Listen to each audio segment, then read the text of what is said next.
Look, some days when you go into the ice cream shop of cruise news, the flavor of the day is vanilla. You got to get your own chocolate sauce to make it interesting. Well, that's not the case today. The flavor of the day is Tutti Frutti with sprinkles and some gummy bears mixed in. It's Glacier guarantee, cruise ship sailing too close to the shore, and a cruise passenger upset because of the accommodations for blind people. Cruise news and my views. Let's talk about it.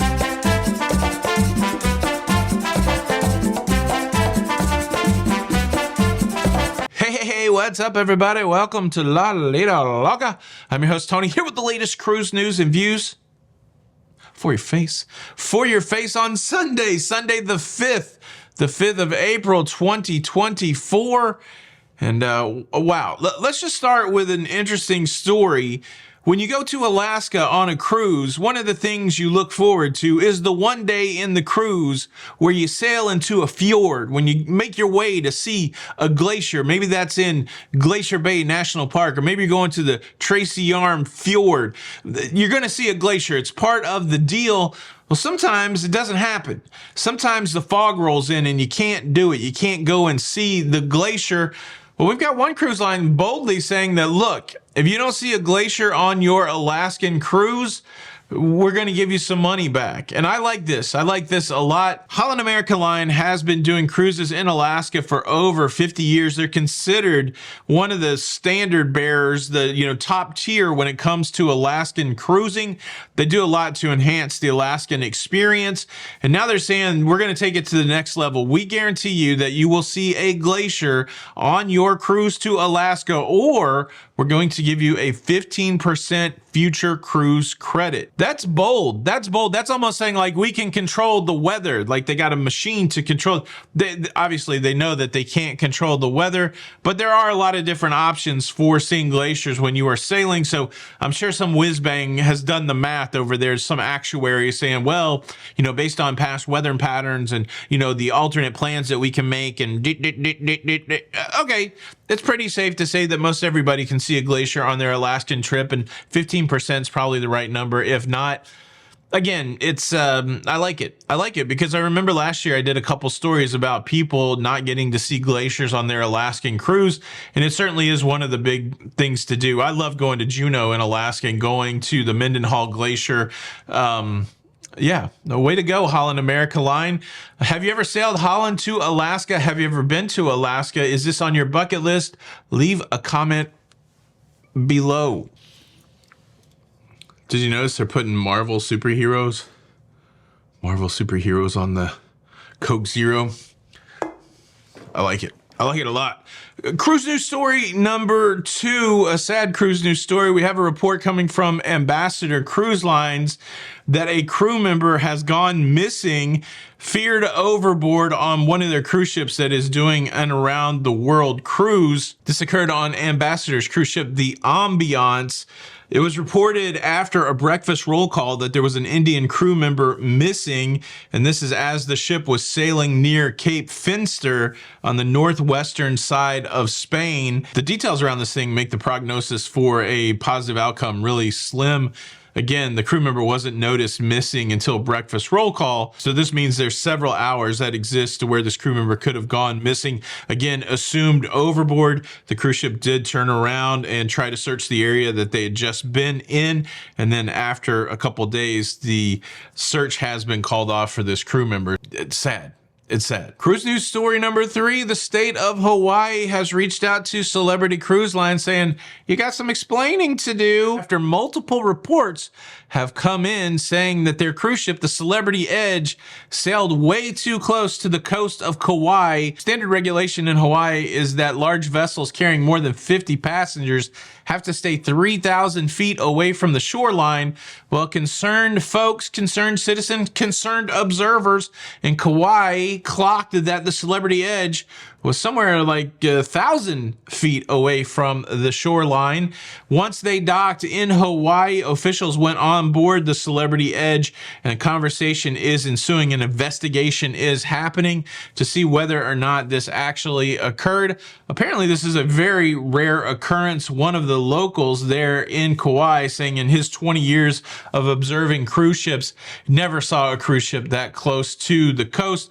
The reason they don't want it to happen is for environmental impacts. And I guess it's probably a learning lesson for all of us cruisers that even though you may want to see the coastline a little closer, probably don't ask the captain to swing the ship in. Apparently it worked for somebody on Celebrity Edge, but I doubt now. Way to go. I doubt now the rest of us will be able to do a swing by the coast. Now, I gotta tell you about a story that you would think would be made up, because who's going to go out there and complain about blind people and blind people accommodations on a cruise ship? But there are people that will do it, I suppose. I'm going to tell you all about that. But first, let me quickly invite you to subscribe if you like staying up to date with everything going on in cruising. Please consider subscribing with the notification bell on. That way you don't miss out on any of these episodes. Thank you in advance. And look, we've been moving. My body is sore. We still have a lot to do, but I did find a few moments or 90 minutes actually, to watch Jerry Seinfeld's new absurd comedy, Unfrosted. It's the fictional telling of how the Pop-Tart came to be, and it is one of the dumbest movies I've ever seen in my life. But I think I laughed for at least, I don't know, 60 minutes of the 90 minutes. So it's a good yuck fest. There's some interesting satire there. I'll tell you what the movie did do for me. Just finished the Curb Your Enthusiasm season, created by Larry David, who is the co-creator of Seinfeld with Seinfeld, the TV show, the mega hit TV show in the 90s. You really can tell the difference between the comedy stylings of Larry David and Jerry Seinfeld watching Curb this year and then watching this movie. I like both. So if you're a Seinfeld fan, and if you're a fan, there's a lot of comedians in there. Bill Burr, Sebastian Maniscalco, Jim Gaffigan, Amy Schumer. It was like a jam-packed, I don't want to tell you one cameo because it was the best mic drop moment in the thing. But anyways, there's a little bit of a movie recommendation. But just, you're just going to sit there and go, this is the dumbest thing I've seen in a long time. But in, I think, a good way. But moving from that dumb thing to another dumb thing, this next thing is crazy. It really is dumb. In an attempt to be transparent, you get a lot of information from Carnival Cruise Line. They use their mouthpiece, John Heald, the brand ambassador, to put out surveys about what guests like, or to share tales about what you should do or not do. And inevitably, with so much transparency and so much information, you are going to rattle the cages of the wackadoos out there, and they're going to start saying some crazy stuff. And that's what happened. During a live show, John Heald gave a special shout out to 40 special cruise passengers that were sailing on the Carnival Celebration. And then he went on to explain that there was a group of 40 blind folks, seeing impaired folks, that use seeing eye dogs on the cruise ship. And he described how the cruise ship had accommodated these 40 seeing eye dogs, where they, were able to go to the restroom and stuff like that. He laid it all out just as a, hey, we are accommodating, and these are special guests, and we were able to do this. Hip, hip, hurrah. Well, the comments went crazy, and one particular commenter said that they were disgusted by the whole idea that 40 dogs were allowed to be on a cruise ship. Let me give you the direct quote. The commenter wrote, "You said there would be 40 dogs on the Celebration. I am on this cruise. I am disgusted. I think this is terribly unfair to the people who, like me, are allergic to dogs, and 50% of the people are. A ship is a confined area, and a person with allergies could easily be assigned a table near them at dinner. Even if you do not allow them to bring the dogs to dinner, the owners will smell like dogs." But wait, there's more. The guest continued, "Personally, I think the service dog thing has gone way too far. Dogs don't want to be on a ship." And most people don't want dogs to be in those places. I'm asking for a full refund or a full credit to move to another cruise. Oh, anonymous guest who we would love to shame and mock if we knew exactly who you are. No, we shouldn't do that to people. I mean, that's the whole problem. We end up shaming and mocking people for their opinions. I think we should shame and mock the opinion, but not the person. I don't know how you do that. That's probably the balance. But yeah, there's a lot to unpack here. I don't think 50% of the people are allergic to dogs. I'm sure there is some part of the populace that is allergic to dogs, but I don't think it's half.